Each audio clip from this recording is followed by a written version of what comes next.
જગદીશભાઈ માંડવી. જગદીશભાઈ, કેટલા સમય પહેલા ઘટના બની હતી? 7 મહિના થયા છે. શું ઘટના શું બની?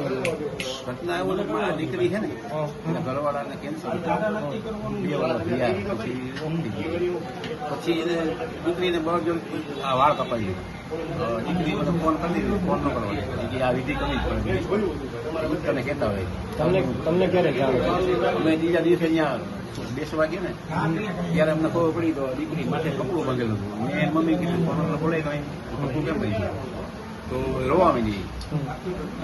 મારા વાળ ફરજિયાત ઉતારી લીધા. તારે અમને ફોન તો કે ફોન ન કરવાની કે આ બધું કરવાનું છે, તારા પપ્પા ન પૂછવાનું.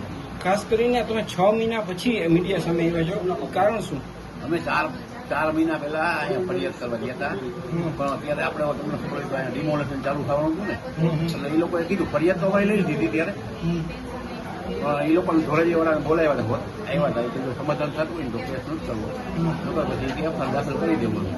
વૈકમાં ડિમોલેશન આવ્યું એટલે કે હમણાં તો આ નહીં થાય ખાલી કારણ કે બધી પોલીસ વળી કે ત્યાં હોય ગયા કે તમે પછી તમારે બોલાવી ત્યારે આવું. પણ એમની આ ગુનો ધોરાજીમાં બન્યો છે, તો પછી ફરિયાદ ગ્રામ્યમાં, ગ્રામ્યનું ડિમોલેશન ને શું લેવાનું? આઈને પોલીસ સાહેબને એમ કીધું કે ભાઈ અમે અહીંયા અત્યારે બધા સ્ટાફ અમારો ત્યાં હોય, મતલબ ફ્રી ન હોય, આપણે 2 મહિના જાળવી જવું છે, પછી તમારો કેસ લઈ જવો. દીકરીને ખાસ તમારા દ્વારા પૈસા પણ કંઈક માંગવામાં આવ્યા હતા, શું માંગવામાં આવ્યો હતા? સામે દીકરી અમારી દીકરીને 2 દીકરા છે, એક દીકરો 10 વર્ષનો અને એક દીકરી છે 4 વર્ષ.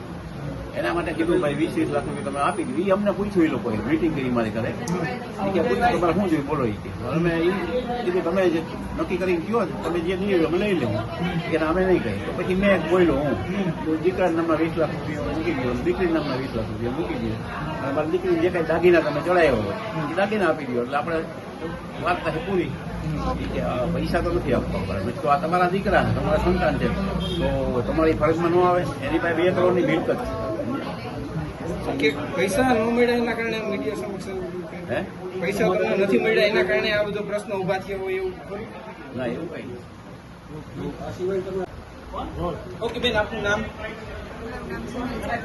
બેન, આખી ઘટના શું બની હતી? કઈ જગ્યાએ બની હતી? મારા પતિને કેન્સરની બીમારી હતી અને તેનું અવસાન 11/11/2025 રોજ થયું. ત્યાર પછી તે ત્રીજા દિવસે જે વિધિ કરવાની હોય સુવારાની વિધિમાં મારા સાસુ અને મારા નણંદ દ્વારા મને બળજબરીપૂર્વક મુંડન કરાવ્યું હતું અને કીધું હતું કે જે કંઈ કાર્ય કે જે કંઈ વિધિ ત્યાર પછી કરી તો એ પહોંચશે નહીં. એટલે એના હિસાબે બળજબરીપૂર્વક મુંડન કરાવી નાખ્યું. મેં વિરોધ બી કર્યો, મેં મારા પપ્પાને ફોન બી કરવો હતો તો એ પણ ન કરવા. બેન, શું કીધું હતું? આત્માને મોક્ષ નહીં મળે, શું વાત શું કરી હતી? કયા કારણથી મુંડન કરાવ્યું?